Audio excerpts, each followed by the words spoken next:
नमस्ते दोस्तों, आपका गोल्ड प्राइस टुडे न्यूज में स्वागत है। और हम चर्चा कर रहे हैं सोने चांदी के भाव की। क्या अब आगे सोने चांदी के भाव में गिरावट आएगी या और नई तेजी बनेगी? और ये हफ्ता बहुत महत्वपूर्ण है।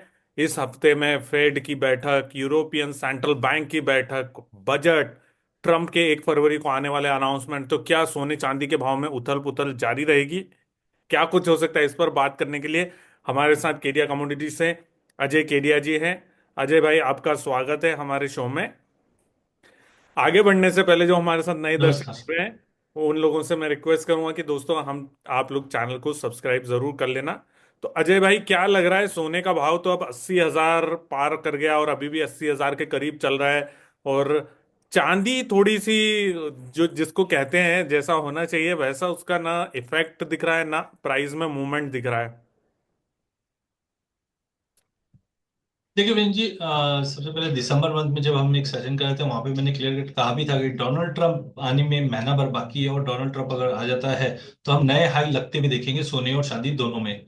चांदी नो डाउट, बिल्कुल आपने जो कहा है मैं उस पर एग्री करता हूँ। चांदी में उतना बड़ा उछाल नहीं है, इनफैक्ट फ्लैट ही रहा है पिछले एक महीने में। बिकॉज इंडस्ट्रियल कंजम्पशन की अगर हम बात करें तो वहां पे अभी भी डाइजीनेस है चाइना को लेकर, और गोल्ड सिल्वर रेशियो भी 91 के करीब आ चुका है। वो एक मुख्य कारण रहा है जिसकी वजह से चांदी नहीं चली। बट सोने में मेरी उम्मीद थी कि नया हाई मारता हुआ दिखेगा, और हमने एग्जैक्टली देखा कि पिछली बार का नया हाई मार के, इनफैक्ट पिछली बार के हाई के ऊपर ही इस वक्त ट्रेड कर रहा है। इनफैक्ट पिछला हफ्ता हमने 80,000 के ऊपर की क्लोजिंग फर्स्ट टाइम आते हुए देखी भी है।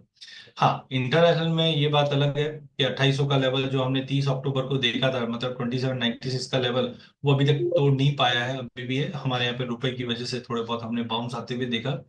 बट मेरा मानना है कि आने वाले समय में सोना अपना जो गति है और बढ़ाता हुआ दिखाई देगा, जिस ढंग से फैक्टर्स है वो सारे सपोर्टिव है। चांदी थोड़ा सा अंडर परफॉर्मिंग रह सकता है। इनफैक्ट आज से हम देखेंगे चाइना मार्केट हॉलिडे पे जा रहा है, तो मे बी बेस मेटल का जो करेक्शन है वो चांदी पे थोड़ा बहुत दबाव ला दे, बट दैट डजंट मीन्स कि चांदी चलेगी नहीं।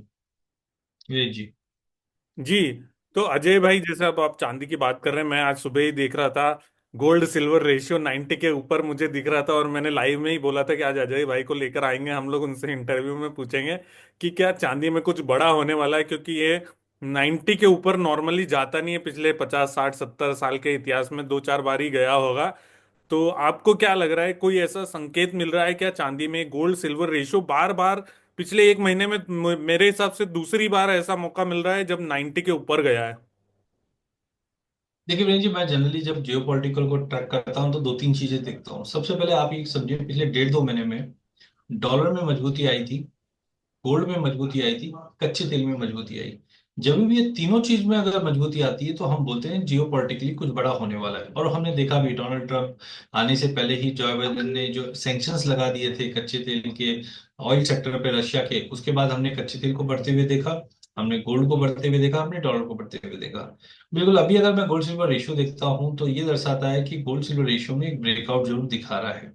बट ऊपर में ये लेवल पे सस्टेन करना डाइजी, इसलिए भी ये 50 साल का डेटा पॉइंट तो यही दिखाता है कि सस्टेन नहीं करे। गिवन दैट ये डॉलर अभी भी मजबूत है, गोल्ड मजबूत है, और गोल्ड सिल्वर रेशियो फॉल हो रहा है, तो ये इकोनॉमी को लिए कहीं ना कहीं कुछ बड़ा इवेंट होने वाला है। देखिए, जब क्रूड भी बढ़ जाता है तो हम बोलते हैं जियो पॉलिटिकल, क्योंकि कच्चा तेल जियो पॉलिटिकल से करेक्ट करता है। बट आज अगर हम देखें तो कच्चे तेल में फ्लैट है, और पिछले एक हफ्ते से कच्चे तेल में गिरावट भी थी। तो कोई इकोनॉमी को लेके कोई बड़ी खबर आनी है। अब इसके अंदर चाइना छुट्टी पे गया हुआ है। डोनाल्ड ट्रंप अभी तक चाइना के ऊपर कोई भी बात नहीं, कल हमने कम ये दो चार कंट्रीज के ऊपर डोनाल्ड ट्रंप का टैरिफ को लेके कुछ चिंताएं आते हुए देखी थी, जिसकी वजह से अनसर्टेनिटी है। तो मुझे लगता है अगले 7 दिन के अंदर चाइना के ऊपर कुछ बड़ी न्यूज आनी चाहिए, जिसकी वजह से चांदी में थोड़ा एक डर जरूर लग रहा है, क्योंकि 90 के ऊपर ज्यादा सस्टेन नहीं किया।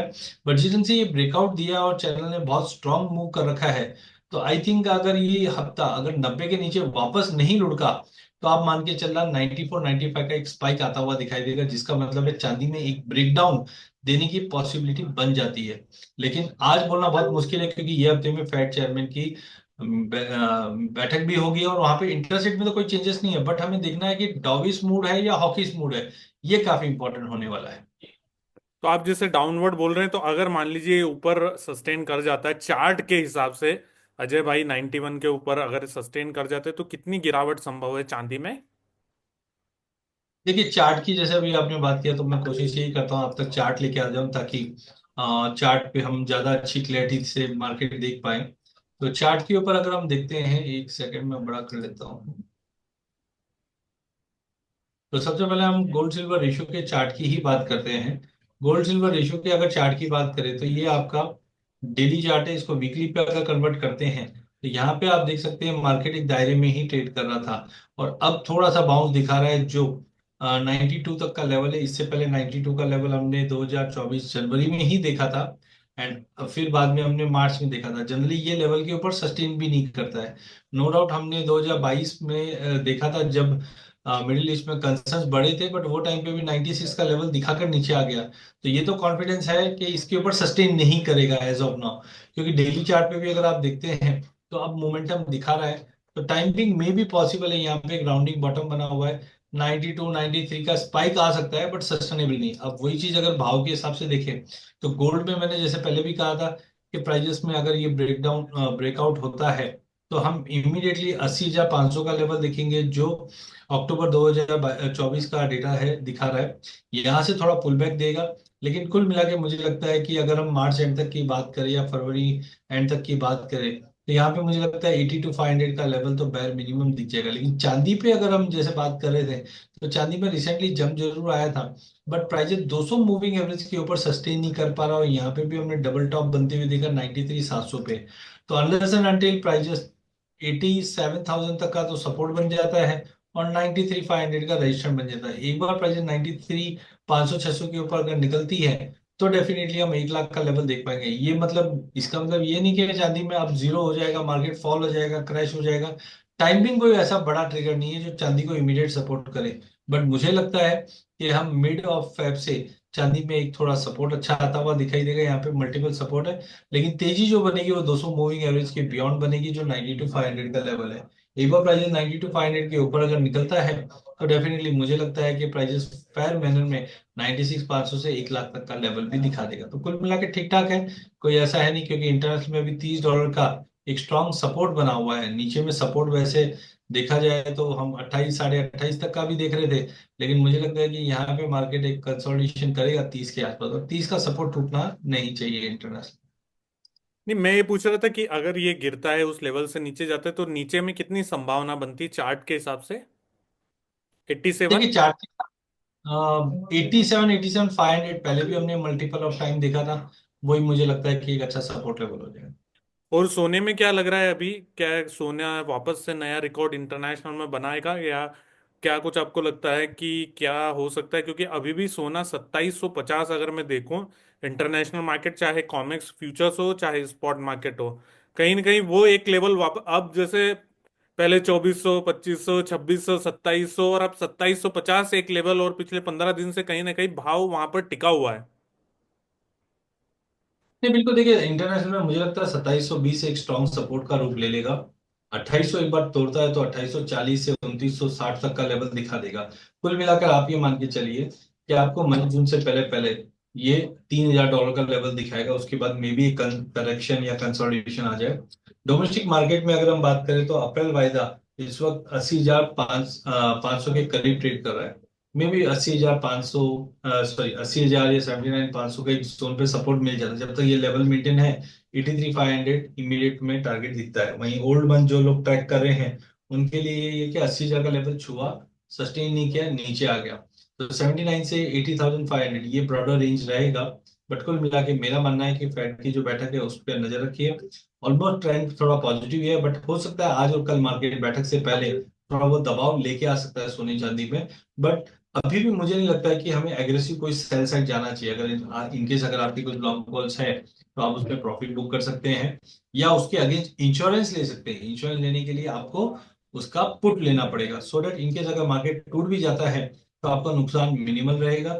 लेकिन अगर मार्केट यहाँ से ब्रेकआउट आकर वापस ऊपर जाता है, क्योंकि 2800 के ऊपर टूटा ना रवि जी, तो आप मान के चलिए पहला पड़ाव में $40 और ऊपर में 40 के ऊपर $100 और जा सकता है। तो यहाँ पे एक मौका बनता है कि आप ऑप्शन के जरिए भी पोजिशंस बना के चल सकते हैं। इस हफ्ते 3 इवेंट है जैसे फेड की तो आप चर्चा कर रहे हैं, साथ ही यूएस में जो 1 फरवरी से टैरिफ लगाने की बात हो रही है, मैक्सिको, कनाडा और कोलंबिया के ऊपर, तो आज सुबह कल धमकी दी थी और आज तो वापस डील होने के बाद वो रुक गया मामला कि टैरिफ अब नहीं लगाए जाएंगे, पहले वहां बोला गया। और साथ ही बजट, ये तीन पे छोटी छोटी आपकी टिप्पणी, क्या कुछ इम्पैक्ट हो सकता है इनका, या अब ट्रम्प के बयानों पे भरोसा करे या नहीं करे, कुछ समझ में आता नहीं है। देखो, आज ट्रम्प दुनिया की सबसे बड़ी ताकतवर इकोनॉमी के प्रेसिडेंट है। उनका हंसी मजाक में भी अगर कोई वर्ड बोला गया है तो उसका इम्पैक्ट पड़ेगा। उदाहरण के तौर पे पिछले हफ्ते स्पेन के एक पत्रकार ने कुछ सवाल पूछ रहा था, डोनाल्ड ट्रम्प को क्लियरिटी नहीं थी, तो उन्होंने पूछ लिया कि स्पेन तो ब्रिक्स का पार्ट है, तो ब्रिक्स पे तो मैं 100% टैरिफ लगा दूंगा। तो हम समझते हैं, चलो उनको क्वेश्चन समझ में नहीं आया, वॉट एवर जो भी चीज मैंने मीडिया में देखी थी उसके ऊपर। लेकिन आप ये समझिए कि ब्रिक्स के प्रति व्यू क्या है डोनाल्ड ट्रंप का, तो उन्होंने क्लियर कर दिया कि मैं टैरिफ लगा सकता हूं। तो पहला चीज है, डोनाल्ड ट्रंप को हल्के में लेने की गलती बिल्कुल ही नहीं करनी है, वो ऑलरेडी ये क्रिएट करता हुआ दिखाई देगा। दूसरा सवाल है 1 तारीख से टैरिफ, तो ऑलरेडी इसने क्लियर कर दिया। लेकिन मैंने जैसे पहले भी बताया था कि डोनाल्ड ट्रंप एक ट्रू बिजनेसमैन है और उसको अमेरिकन फर्स्ट ये पॉलिसी अपनानी है।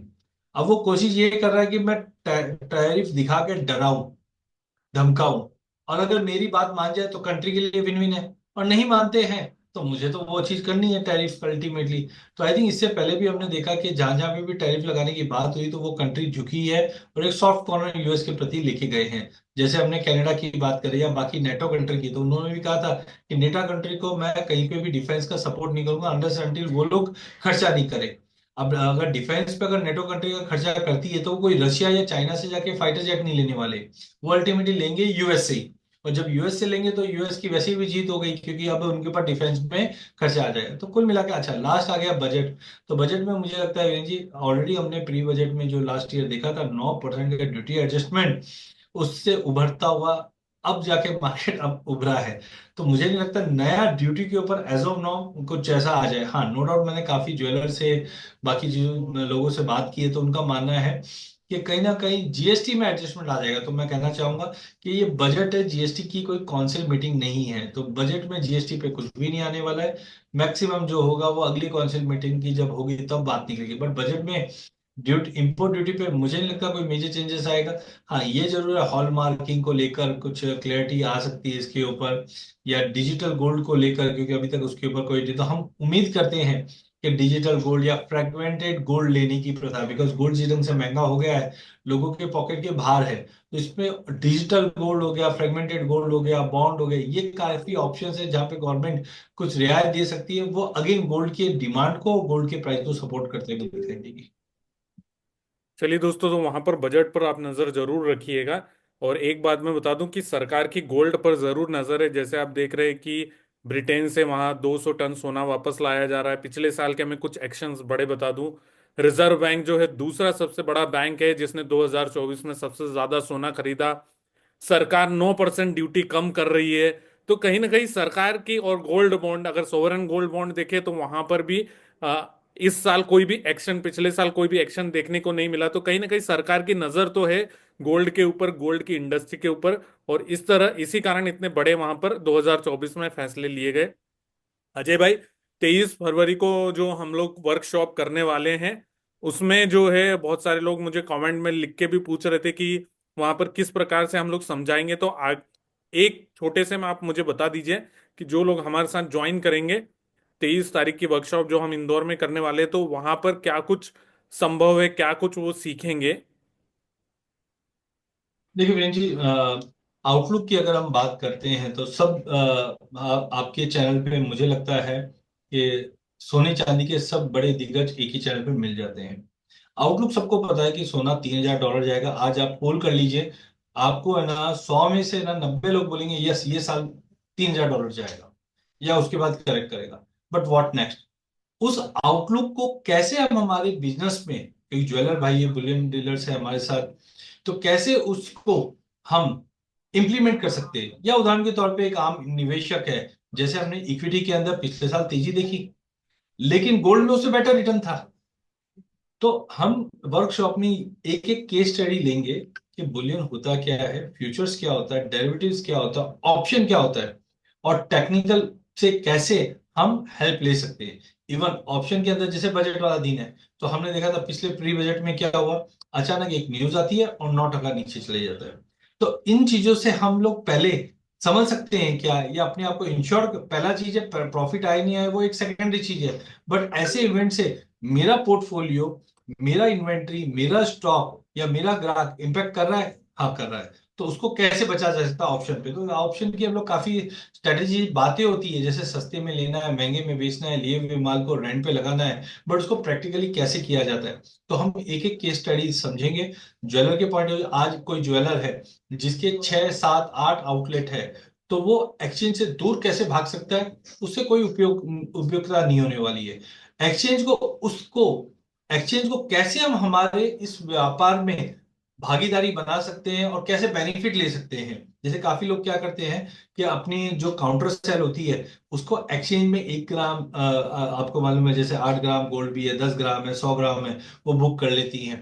बुक करने के बाद वो डिलीवरी के लिए कंपैरिजन कर लेते हैं कि फिजिकल में सस्ता मिल रहा है या एक्सचेंज में मिल रहा है। तो ऐसे कुछ केस स्टडीज है जो हम लोग लाइव मार्केट में तो नहीं बोलूंगा मैं, बट एटलीस्ट हम लोग समझेंगे कि हमारे लिए क्या है, वीसीपी के लिए क्या है। और फिर 1 महीने की मेंटरिंग रहेगी जहां पे अगर आप मार्केट में कोई भी तेजी या मंदी हो रही है और जो आपने टेक्निकल देखा है, फंडामेंटल देख सीखा है या ऑप्शन देखा है, उस पर कैसे अमल करना है वो भी हम देखेंगे। तो खाली आउटलुक सुनना is not important. Virendra ji और मैंने जब डिस्कस किया तो हमने बोला आउटलुक तो देखो सभी बताते, बट उस आउटलुक पे कैसे हम खरा उतरे और क्या स्ट्रेटेजी बनाए और कैसे उसको देखें कि वो सही जा रहा है कि नहीं जा रहा, ये हम इस वर्कशॉप में देखें।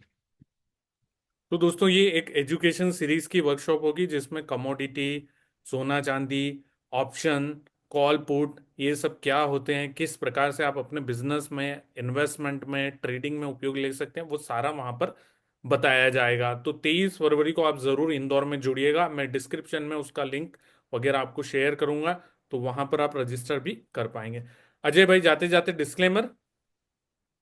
बिल्कुल, डिस्क्लेमर तो बहुत इंपॉर्टेंट है। आज जो भी हमने कमोडिटी में डिस्कस किया, तो डेरिवेटिव में मेरी पर्सनल कोई पोजीशन नहीं है, मेरे क्लाइंटों की हो सकती है।